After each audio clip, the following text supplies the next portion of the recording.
ॐ सोमनाथाय नमः। ॐ मल्लिकार्जुनाय नमः।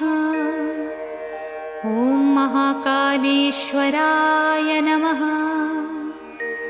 ॐ ओंकारेश्वराय नमः।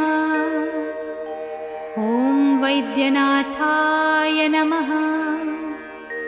ॐ भीमशंकराय नमः।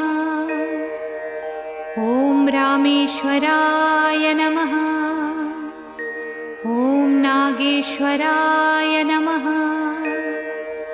ॐ विश्वेश्वराय नमः। ॐ त्र्यंबकेश्वराय नमः। ॐ केदारेश्वराय नमः। ॐ भुस्मेश्वराय नमः।